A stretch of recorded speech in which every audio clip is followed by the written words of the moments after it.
Hi, my name's Dan, and today I thought I would do a review of my recent purchase of the Alfa Romeo Giulia.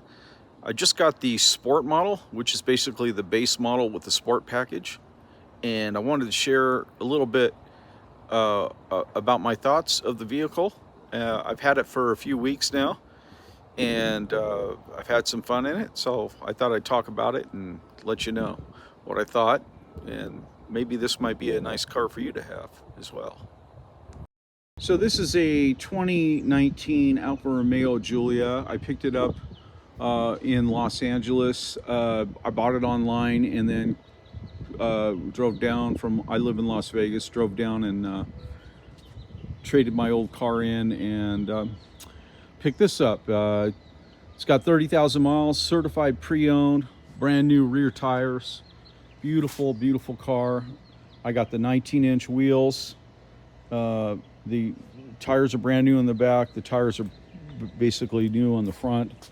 I added some graphics here. This is like a reverse mirror logo vinyl decal set.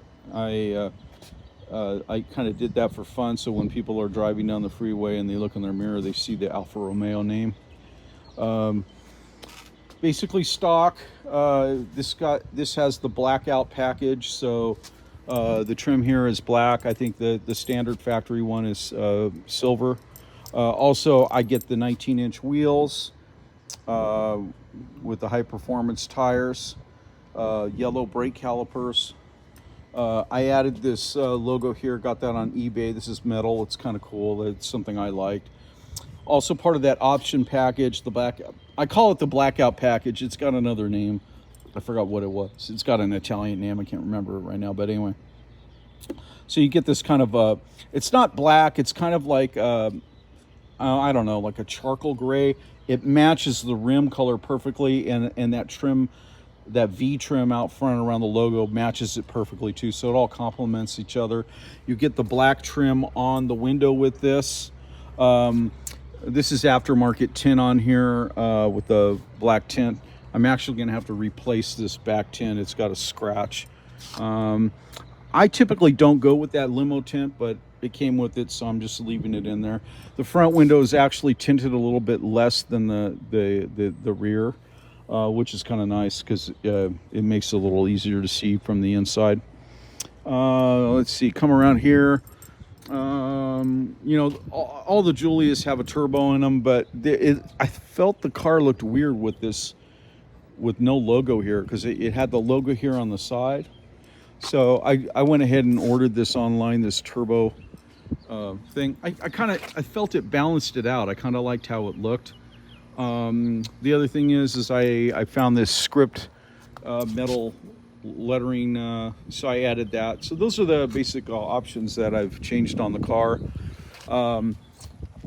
The other part about the sport package is this the stock exhaust black tips instead of the silver, and then the rear diffuser kind of has that sporty look to it, and I think the base one it's all smooth.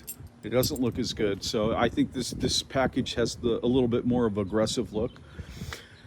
I am not a person that likes spoilers, so I will never put a spoiler on here, but some people do add the spoiler. I don't know. I kind of like this. It doesn't really need a spoiler. The back trunket has a natural spoiler built in it, basically. So I like the look of it. So yeah, 2019 Alfa Romeo Giulia, basically a brand new car, certified pre-owned. So I've got that protection on it. It's still actually under factory warranty as well. 280 horsepower, inline 4, 2.0 engine. The only modifications I've got on this, I got a K&N aftermarket air filter. Goes into the factory air cleaner box. I did not do a cold air intake system. I don't believe in those, but I did want the high performance filter. With the filter you get more of a turbo whine, so you can hear the turbo when you're driving down the road, which is kind of, I like. And then also, as I mentioned earlier, I changed out the exhaust. So those are the only modifications I've done to the car, and I've been very happy with it. So this is the inside of the Giulia. This is my front dash. This is basically the base model. I do have a sport, I want to call it a sport appearance package. I do not have the paddle shifters, so this vehicle unfortunately does not have the paddle shifters. But I've been very happy with the car, and it basically had everything I want. You know, there's some cool, if you don't know anything about this car, I'll talk about it just a little bit. Number one, the fit and finish, I believe, in the car is very nice. We have the metal aluminum type trim here. These handles are actually solid aluminum, they're not plastic. You know, the dash is vinyl, which is actually good. If that was leather, that would crack in you know, a year or whatever. So beautiful interior. Now this is the base model. This is a 2019. I think in 2020 they upgraded the screen to a little bit of a larger screen. So this actually has a small screen, but you know, it's actually adequate. I really got this car for the driving experience, but I do like the media system. I know some people have complained about it, but it's actually actually very nice. The screen here is kind of all integrated together, and it is not a touch screen. In 2020 they came out with the touch screen, but model years prior to that, so 2019 and earlier models, do not have touch screens for the units.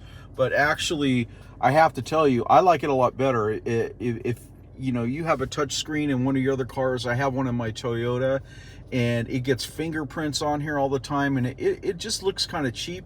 And you know what? For me, it's hard to operate a touch screen when you're driving down the road, because you have to look and find where the button is, and it, you know, to be honest with you, it's not safe. But I mean, basically, I think touch screens are cool, but they're not that great for cars. Maybe it's kind of cool for the passenger, but if you're alone in the car, which is 90% of the time my case, I don't like the touch screen. So this system actually works very nicely. So you use your you use this wheel here, and it highlights and it goes into the different sections. So you can go into your library, and for example, I have all my things on my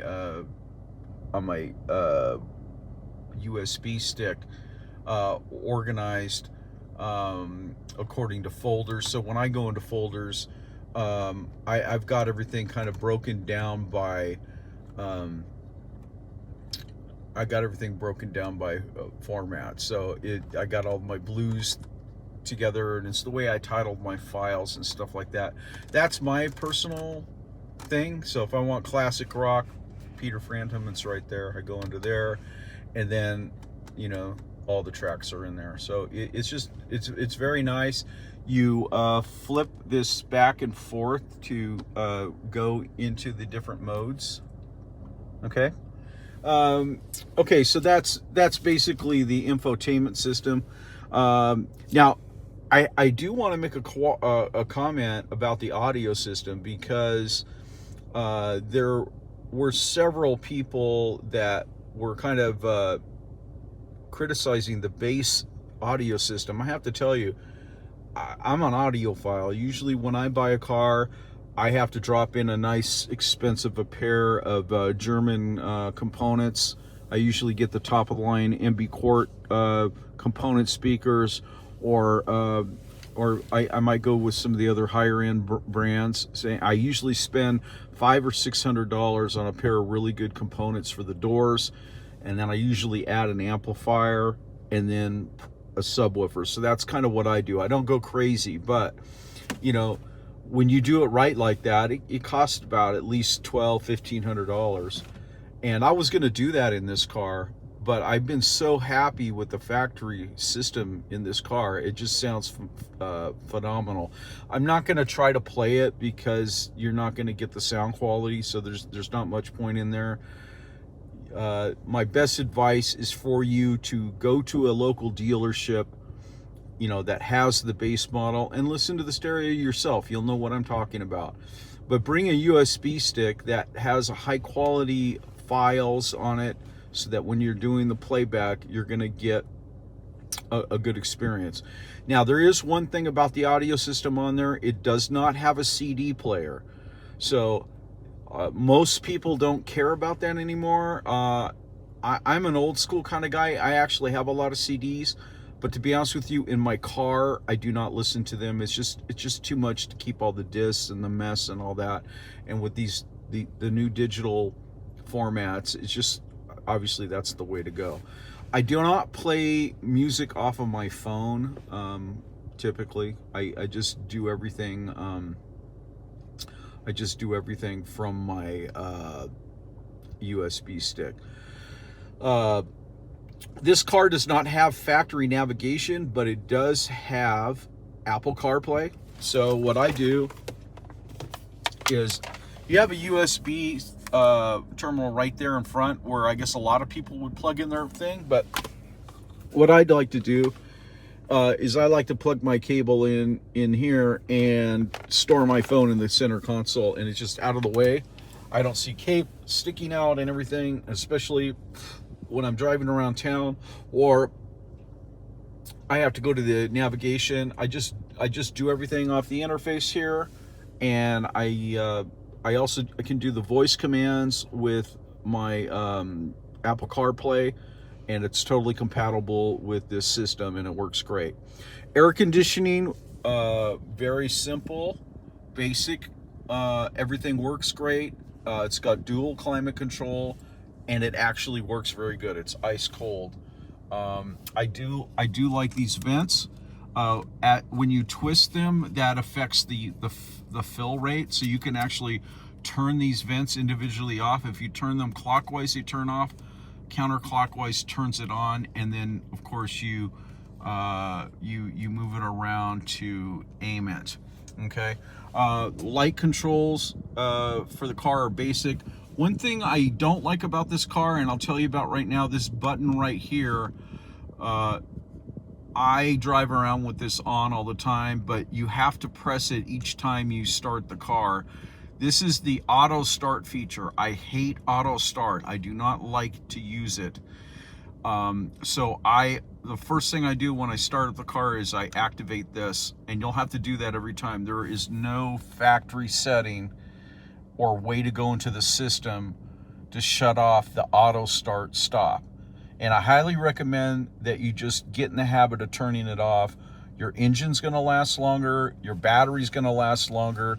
You know, the auto start stop feature is a good feature if you have a hybrid car that is half electric, or if you drive an electric car.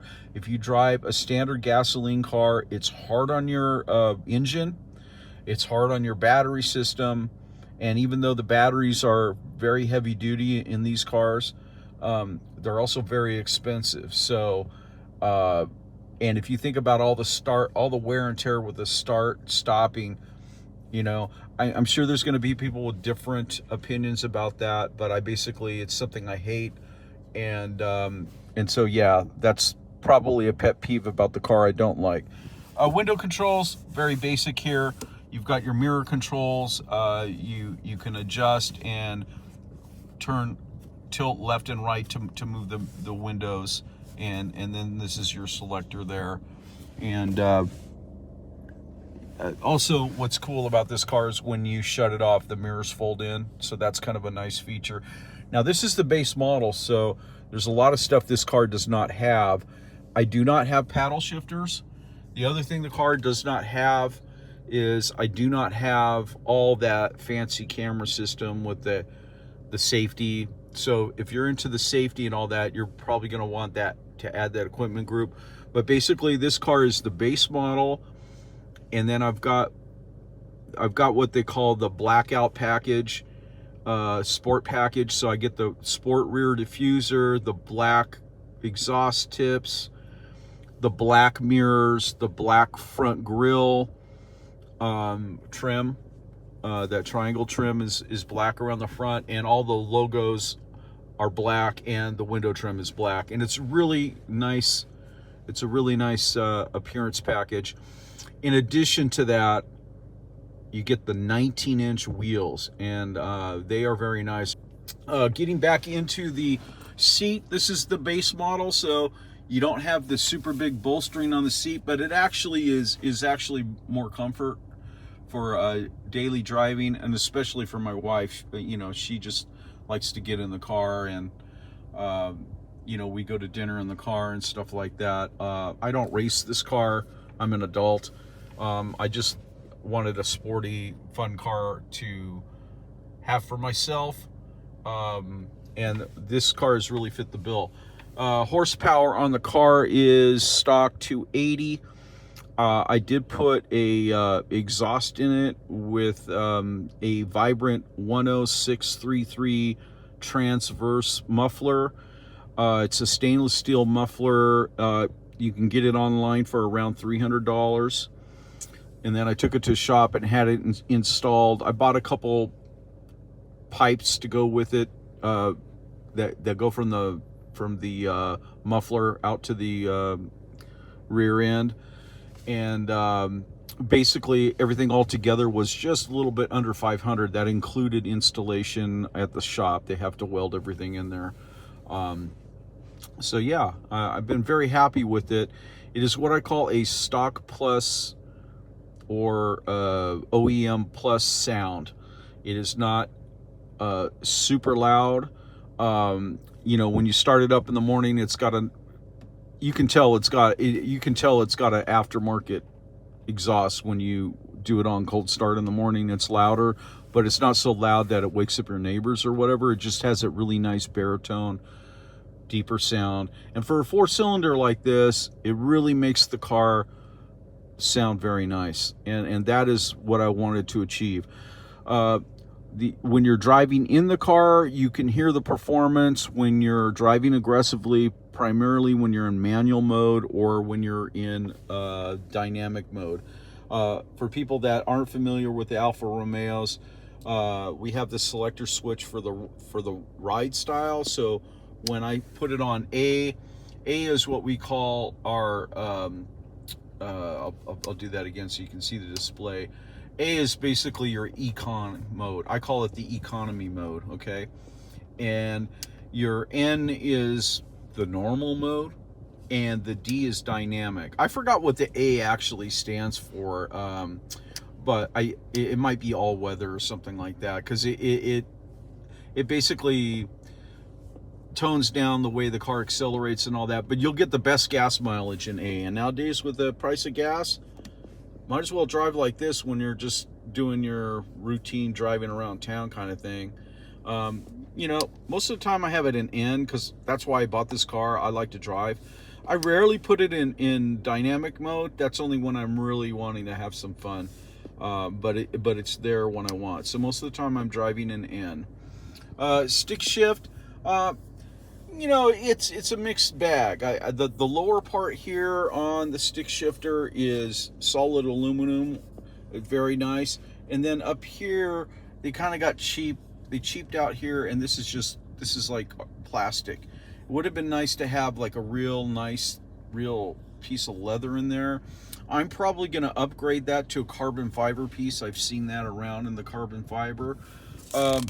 When I saw this car online, at first, one of the things I wasn't sure about was every time I saw pictures of the car, I saw it like this with the drink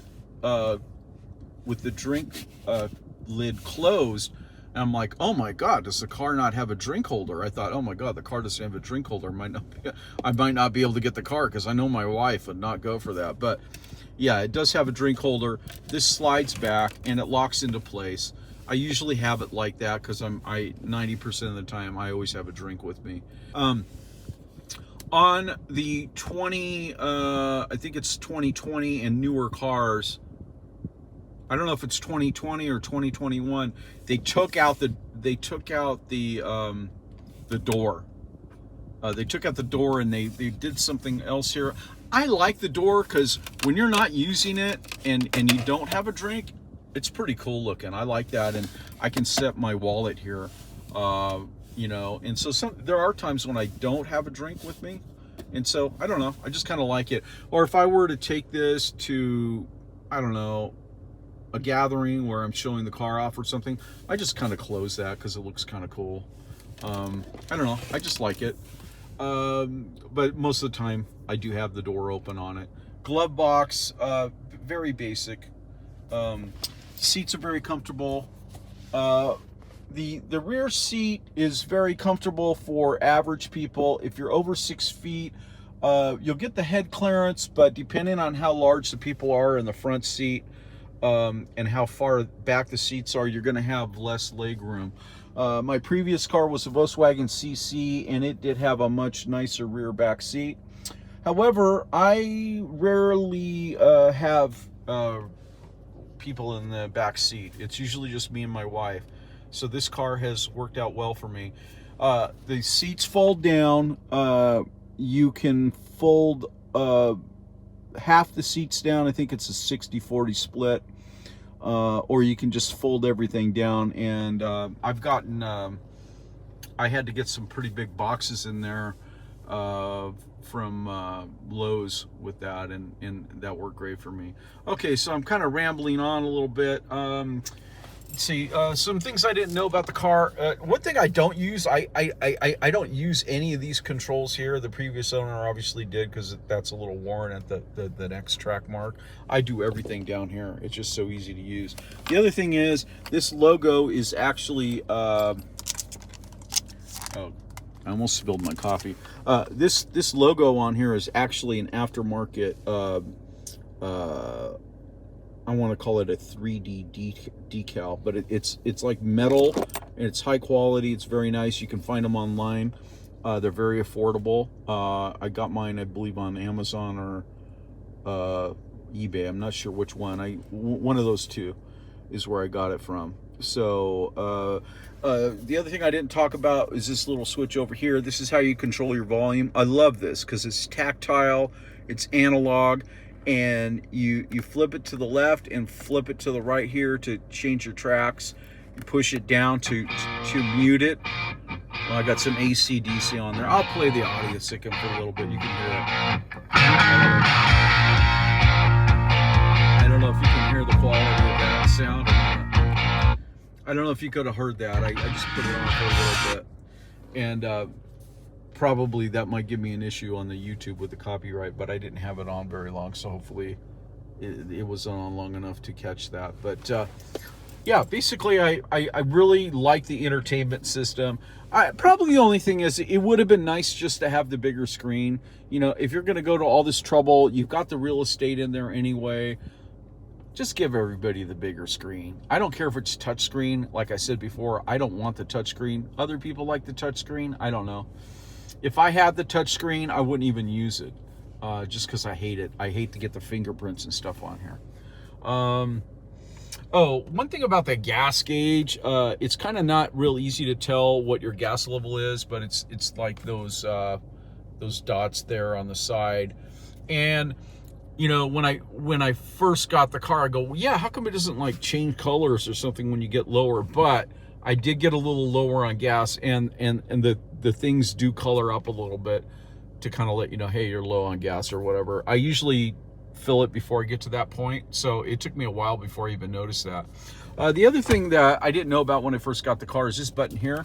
When you push it in on the column here, excuse me, I'm trying to do everything while I'm in the car here, but when you push this down, the data on the center display changes. And I apologize that the light on my camera is on default showing the light, but and I know, you know, it just goes through the different details. The other thing is on here, this is for people that don't know about the car. In the infotainment system, you use these to kind of navigate. So if I go to the menu here, it takes me to this screen, and then I just go down to car and press the little center there. And if I click this button here, this gives me real-time data on my tires. So I got 40 psi on the two rear, and I got 36 and 37 on my fronts.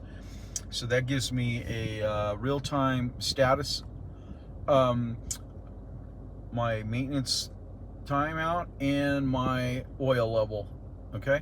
Now, when you do the oil level, your car's supposed to be, when you check it, your car's supposed to be on a level ground, and my driveway is ramped up, so that's probably not a good way to, that's probably not, you wouldn't want to check it that way.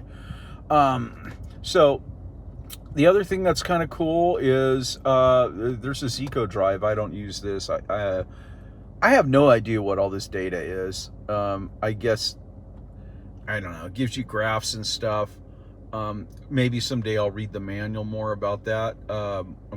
You know, just basically somehow it evaluates your driving, and how efficient you are and so forth. I guess that's for people that are into the eco thing. Here's the user manual. This is very nice. So you click on this, and you can, you know, select by the image here. And so, like, say I want to know something about my tires, I click on that. It tells me about the tire service kit, the run flat tires, the TPMS system, that kind of thing. Now, it's going to tell you about some things that your car may not have. For instance, I do not have the active suspension. This is the base model, and I do not have that option on here. So normally when you have that, the center button here has a, it kind of looks like a shock absorber icon there, and when you press on that, it's actually a button. In this case, it's not a button because I have the base model, but you'll see it when you come into your manual here, and it'll tell you about the active suspension. It even shows a button. So just be aware of that the manual in here is just a general manual for all models. So it's not specific to your particular optioned vehicle. It would have been cool if they would have kind of done that, but I can understand there would probably be too many versions of the manual if they did that. It might not even be possible, probably. Okay, so that's the car menu in the infotainment center. Go back to the main menu. Of course, you have your phone setting. You know, I can plug in the Apple CarPlay. No, I can't because I'm using the phone right now. But once you plug in the phone on the Apple CarPlay, it shows up as an option. Anything else I can talk about here? I don't use the radio at all. It's got a radio, and I don't know if it's got, I believe it has XM and all that, but I don't use that, and I don't know if it's under that menu. I'm sorry, let's see here. Let me go into the settings. So I got my phone and media, let's see. Okay, media, there we go. Media. So in this case, I have my USB, which is my Samsung. That's the second one down. Samsung USB, that's where I'm getting all my music from. But you can also play it off your iPhone. And that's actually what's selected right now. So I'm putting it, and I just switched it back to my USB, but I have it on mute so it doesn't interfere. Okay, so that's basically interior. Up here you got your lights settings. There's nothing up here for your glasses. There's a very small compartment here on the side. I keep a set of driving gloves in there, but they're stuffed in there really good. There's not much room here. You could probably hide a little phone in there or something. Yeah, it's a very minimal thing. The other thing I got that I would like to show you is this cheap, I got this for, I think, $10 on eBay, and it's like a little garbage bag thing. and it clips on, and it just hooks on here.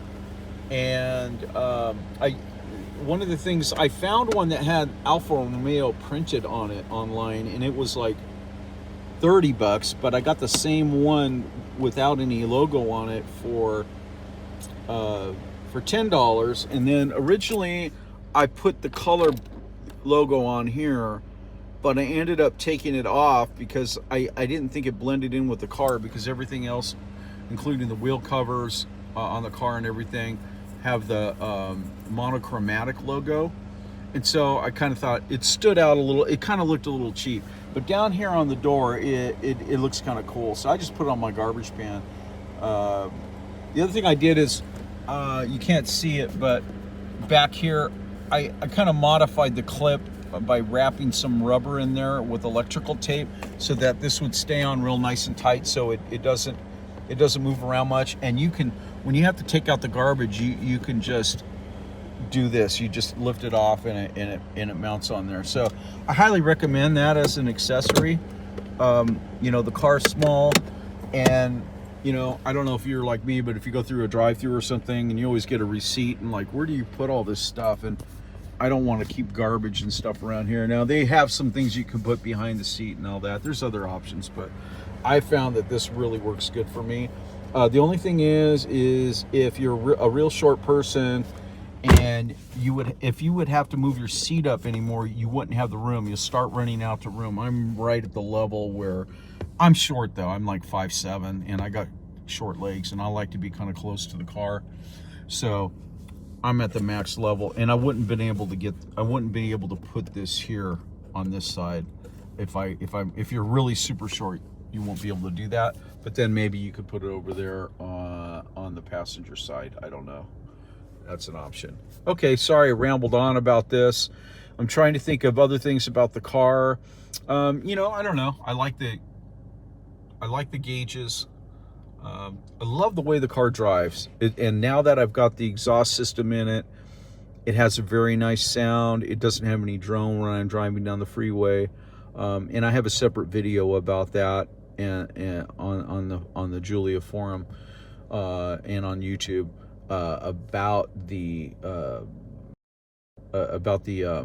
exhaust system that I ended up doing, and I call it exhaust system, but basically I use a can and an air filter with the factory air box, and then for the exhaust, I just basically went to that muffler I told you about earlier, the Vibrant 10633. It's a transverse muffler. Just to go over it real quick, it has a 2.5-inch input coming into the muffler, a single input, which matches the stock factory diameter piping. And then the two, I don't know why they did this, but the two side exits of that muffler are 2 1/4, so they're 2.25, so they're a 1/4 inch smaller than the inputs are. I'm not sure why they did that, but and then from that point on, it's so short just to go out to the rear bumper. It's not going to affect the performance in any way. So yeah, so that's what I did, and it really sounds great, and I'm very happy with it. Way better than stock.